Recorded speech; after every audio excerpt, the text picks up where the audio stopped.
السلام عليكم ورحمة الله وبركاته. أخباركم إيه؟ عاملين إيه؟ يا رب دايما تكونوا بخير. أهلا بيكم في قناتكم سر الطبيعة مع أبو عيسى، والحلقة الثالثة من أسرار الزيوت الطبيعية.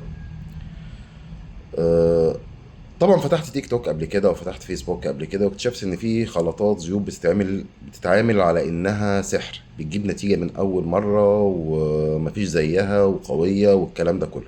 بس السؤال المهم، هل علاج فعلا ولا كارثة على البشرة والشعر؟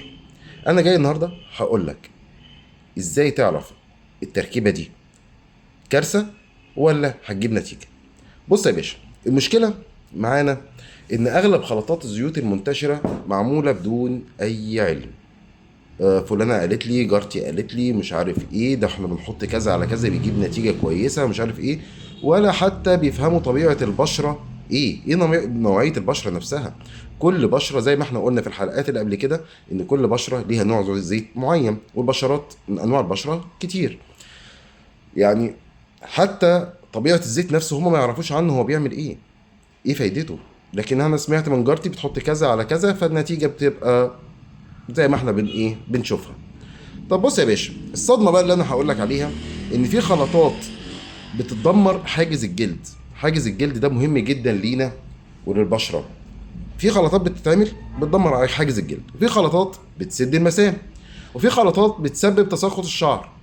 مش كل علاج، يعني مش كل التركيبات وكل الخلطات اللي هما بيعملوها دي بتبقى علاج. دي ساعات بتبقى مصيبة مغلفة في كلمة طبيعي. فاحنا خلي بالنا من كلمة طبيعي، لازم يكون حد فاهم يعني ايه طبيعة الزيت، طبيعة البشرة، طبيعة نوعية الشعر، طبيعة فروة الراس. الزيت ده نوعيته اصلا ايه، بيستخدم خفيف ولا تقيل، بيستخدم بتركيز ولا بيستخدم بتخفيف. لازم نعرف الموضوع ده. طب ليه بتحصل الكارثة؟ هقول لك ليه بتحصل الكارثة. في ناس بتخلط زيوت تقيلة مع بعض، وده غلط. في ناس بتستخدم زيوت، حاجة اسمها زيوت عندنا ساخنة وفي زيوت باردة. في ناس بتستخدم زيوت ساخنة مع فروة حساسة، بتعمل كارثه. مش بتعمل غلط، دي بتعمل كارثه للشعر. في ناس بتستخدم الزيوت بتركيزات عاليه، وهي اصلا المفروض تستخدم تركيزات خفيفه.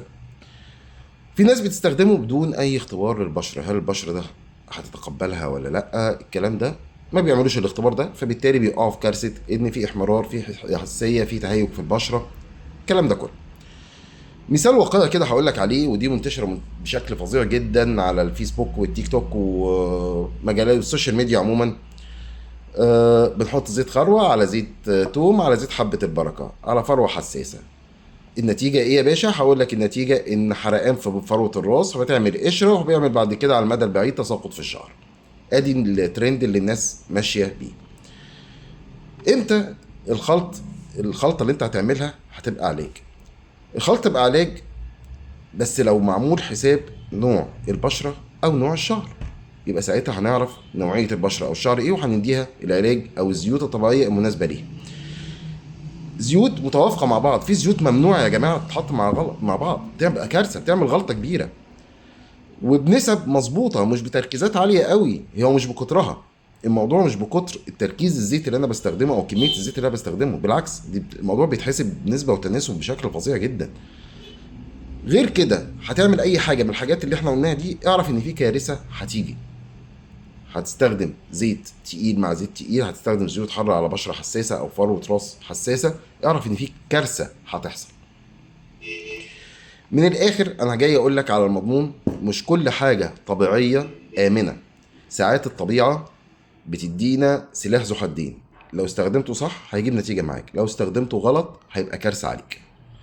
مش كل خلطه على السوشيال ميديا بتبقى صح يا جماعه، خدوا العلم من صحاب العلم.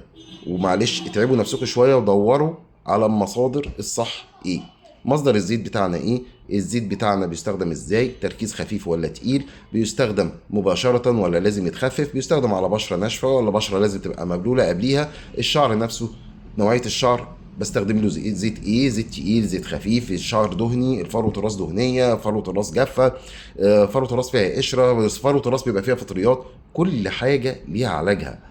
الطبيعة ما بخلتش علينا بالعلاج، بس ان احنا نستخدم علاج صح.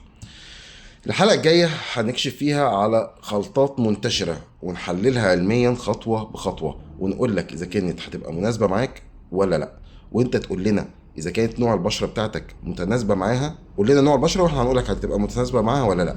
قول لنا نوع فروه الراس عندك واحنا نقول لك اذا كانت متناسبه معاها ولا لا.